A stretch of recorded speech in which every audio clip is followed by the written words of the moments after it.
Selamat pagi umat yang dikasihi dan yang mengasihi Tuhan. Kita akan mengadakan persekutuan doa pagi pada hari ini, Jumat 17 Mei 2024. Kita boleh mengambil satu tema, dalam Yesus ada kemenangan. Mari saudara, sebelum kita akan melanjutkan persekutuan doa pagi kita menyanyikan dari Kidung Jemaat 436 dari Kidung Jemaat, Lawanlah Godaan, 2 bait pertama dan bait kedua. Lawanlah godaan, selalu bertekun, tiap kemenangan kau tambah teguh. Nafsu kejahatan harus kau tentang, harap akan Yesus pasti kau menang. Mintalah pada Tuhan agar kau dikuatkan, Ia beri pertolongan, pastilah kau menang. Tinggalkan yang jahat, dosa dicegah, tindakanmu tulus, tiada bercela, junjung kebenaran, hidup dalam terang, harap akan Yesus, pasti kau menang. Mintalah pada Tuhan agar kau dikuatkan, Ia beri pertolongan, pastilah kau menang. Mari kita datang dalam doa pembuka. Bapa Surgawi, terima kasih kalau kami sudah Engkau beri kesempatan melewati pertengahan bulan Mei, dan kami telah menghadirkan diri pada tanggal 17 Mei hari ini, Jumat yang boleh kami bersama memulainya, mengawalinya dengan persekutuan doa pagi. Bapak, berfirmanlah kepada kami secara sederhana. Terimalah persekutuan doa kami ini dan Roh Kudus ini bekerja, sehingga apa yang kami akan dengar, kami akan lantunkan dalam puji-pujian, kami akan naikkan dalam doa, Engkau juga yang mengabulkannya. Hanya di dalam nama Yesus Kristus kami berdoa. Terima kasih Kristus atas pemberian Roh Kudus untuk mengawal umat Tuhan. Amin. Saudara, kita akan membaca Alkitab kita dari 1 Korintus 15 ayat 50 sampai ayat yang ke-57. 1 Korintus 15 ayat 50 sampai 57. Saudara-saudara, inilah yang hendak kukatakan kepadamu, yaitu bahwa daging dan darah tidak dapat mewarisi kerajaan Allah, dan bahwa yang binasa tidak mewarisi apa yang tidak binasa. Sesungguhnya aku menyatakan kepadamu suatu rahasia. Kita tidak akan mati semuanya, tetapi kita semuanya akan diubah dalam sekejap mata, pada waktu bunyi nafiri yang terakhir. Sebab nafiri akan berbunyi dan orang-orang mati akan dibangkitkan dalam keadaan yang tidak dapat binasa, dan kita semua akan diubah.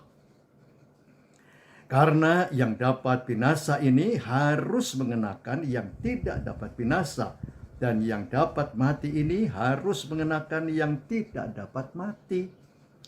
Sesudah yang dapat binasa ini mengenakan yang tidak dapat binasa, dan yang dapat mati ini mengenakan yang tidak dapat mati, akan digenapi firman yang tertulis, maut telah ditelan dalam kemenangan. Hai maut, di manakah kemenanganmu? Hai maut, di manakah sengatmu? Sengat maut ialah dosa dan kuasa maut adalah hukum Taurat. Namun syukur kepada Allah yang telah memberikan kepada kita kemenangan melalui Tuhan kita Yesus Kristus. Sampai di sini pembacaan Alkitab kita. Berbahagia yang mendengar, menerima, dan melakukan firman Tuhan dalam kehidupannya. Haleluya. Ayat renungan yang kita akan bersama terima pada pagi ini adalah dari ayat 57 pembacaan kita tadi. Namun syukur kepada Allah yang telah memberikan kepada kita kemenangan melalui Tuhan kita Yesus Kristus. Saudara yang dikasihi di dalam Tuhan Yesus Kristus, seringkali orang menganggap bahwa kematian adalah akhir dari segalanya. Saat seseorang mati, maka segala sesuatu yang dimilikinya itu di dunia ini tidak ada artinya lagi. Semuanya harus ditinggalkan. Semuanya tidak ada maknanya lagi. Yang ada hanya jenazah. Saat seseorang mati itu tidak akan lagi dapat hidup dengan menikmati segala hal. Tapi saudara, disinilah letak pergumulan iman itu. Yesus yang memang mengalami di awal abad ini pergumulan antara hidup dan mati, yaitu disalib. Ia sebagai manusia sejati harus mengalami berbagai pergumulan itu untuk menanggung, menerima sengsara manusia dengan kematian di kayu salib untuk mengampuni dosa-dosa kita. Tetapi saudara, kita harus ingat bahwa kematian Tuhan Yesus tidak selama-lamanya. 3 hari setelah itu, ia bangkit. Umat Kristiani merayakan itu dengan Paskah. Nah saudara, kebangkitan Tuhan Yesus mengungkapkan bahwa yang akan mati ini akan diubah, kata Paulus tadi. Tubuh yang mati ini akan sekejap dibangkitkan dan diubah, sedangkan orang yang masih hidup tidak akan mengalami kematian lagi setelah nafiri terakhir itu berbunyi dan Tuhan Yesus akan menampakkan dirinya kembali. Maka akan genaplah apa yang dikatakan, hai maut, di manakah kemenanganmu? Hai maut, telah ditelan dalam kemenangan. Hai maut, di manakah sengatmu? Memang saudara, sengat itu dari maut yang adalah dosa, dan kuasa dosa itu adalah hukum Taurat, itu sudah digenapi dan dikalahkan oleh Tuhan Yesus dengan kemenangan Paskah itu. Maka karena itu kata Paulus ini, namun syukur kepada Allah yang telah memberikan kepada kita kemenangan melalui Tuhan Yesus Kristus. Tanpa kebangkitan Tuhan Yesus, tidak ada arti iman kepada Tuhan Yesus itu. Justru karena kemenangan, kebangkitanlah iman kita itu punya manfaat dan daya. Dan saudara, kita harus tahu bahwa hal ini terus-menerus akan menjadi kekuatan bagi umat Kristiani. Itu juga yang dikatakan oleh Yohanes dalam 1 Yohanes pasal 5 Saya bacakan supaya jelas apa yang dikatakan oleh 1 Yohanes pasal 5 ayat 3 sampai ayatnya yang ke-5. 1 Yohanes pasal 5 ayat 3 sampai 5. Sebab inilah kasih kepada Allah, yaitu bahwa kita menuruti perintah-perintahnya. Perintah-perintahnya itu tidak berat, sebab semua yang lahir dari Allah mengalahkan dunia. Inilah kemenangan yang mengalahkan dunia, iman kita. Siapakah yang mengalahkan dunia? Selain Dia yang percaya bahwa Yesuslah anak Allah. Maka saudaraku di dalam Tuhan, kalau kita memiliki iman, itu berarti mengalahkan dunia. Artinya bukan kita berperang dengan orang lain, enggak saudara. Berperang dengan diri kita sendiri, dengan hati dan nafsu kita, dengan dosa-dosa kita. Dan Tuhan memberi kemenangan itu. Tuhan menghantar kita untuk memiliki kemenangan di dalam iman melalui Yesus Kristus. Nah saudara, indah bukan kalau kita memiliki iman dengan mentaati perintah-perintah Tuhan. Dan dikatakan perintah-perintah Tuhan itu tidak berat. Karena dari hukum Taurat yang ratusan itu diperas menjadi 10 hukum, diperas lagi menjadi 2 hukum, yaitu mengasihi Tuhan dan mengasihi sesama, dan masih diperas satu lagi, yaitu hendaklah kita memiliki kasih. Nah, kalau umat Kristiani itu memiliki kasih, kita juga boleh memenangkan berbagai pergumulan dalam dunia ini bersama dengan Dia yang memang adalah kasih itu. Yesus itu wujud dari kasih Allah yang dinyatakan. Maka biarlah saudara, iman kita boleh tertuju kepada Tuhan Yesus Kristus, sehingga kita memiliki kemenangan di dalam Tuhan. Dalam Yesus itu ada kemenangan, bukan justru kekalahan. Kalau Yesus itu mati, maka 1 Korintus 15 di awal-awalnya dikatakan sia-sia iman kita, apapun yang kita lakukan useless, tidak ada gunanya, percuma.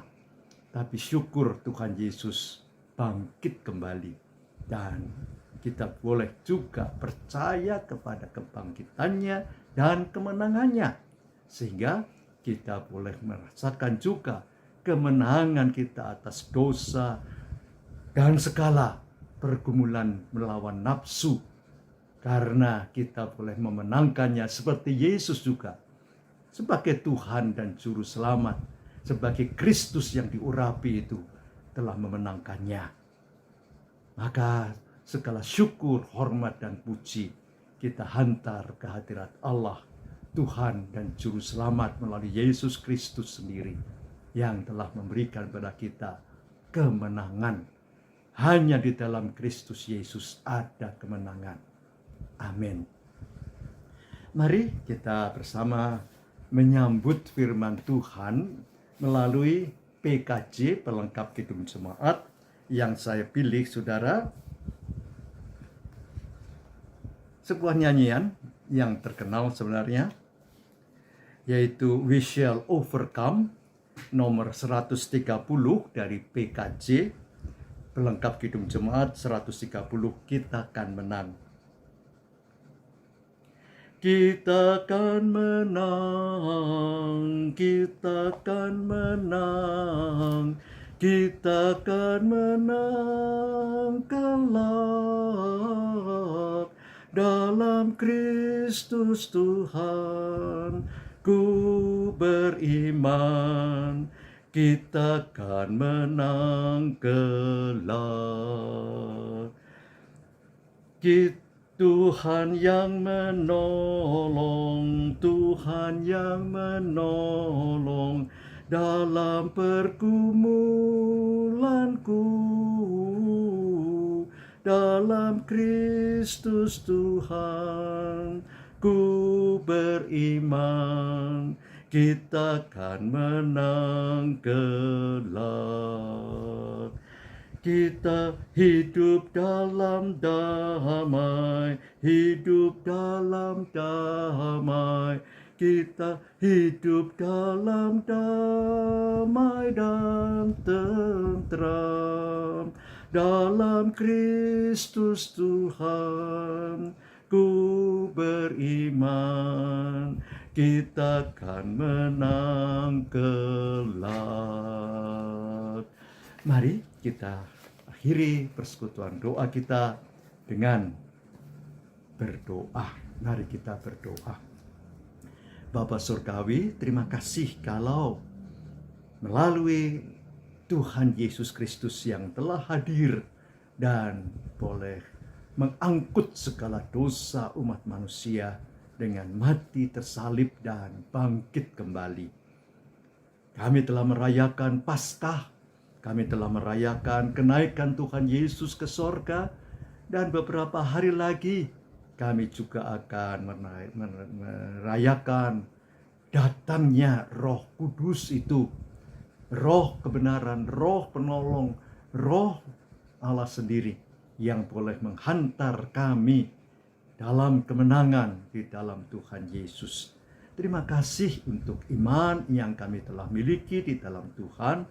Maka biarlah iman itu boleh memenangkan berbagai-bagai pergumulan terhadap dosa. Bahkan kami tidak takut lagi kepada maut, seperti Tuhan Yesus yang harus menghadapi maut melalui sengsara salib yang begitu luar biasa.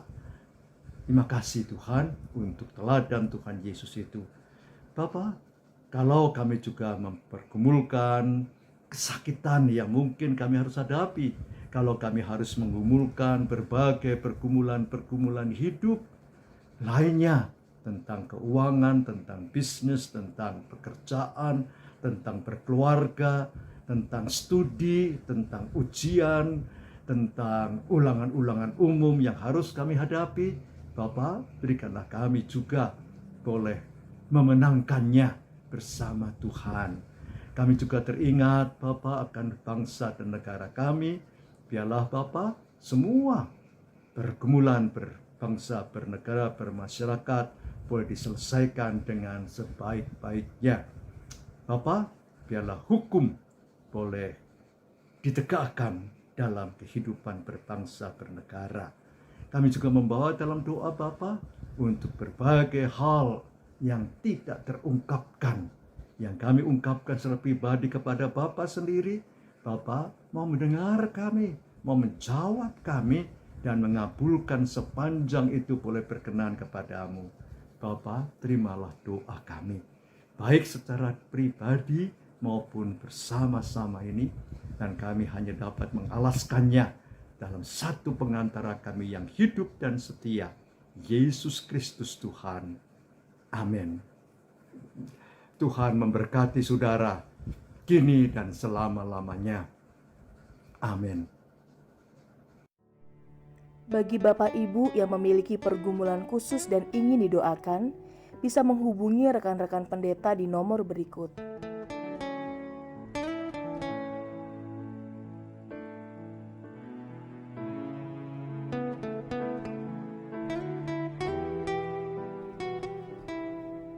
Tuhan Yesus memberkati.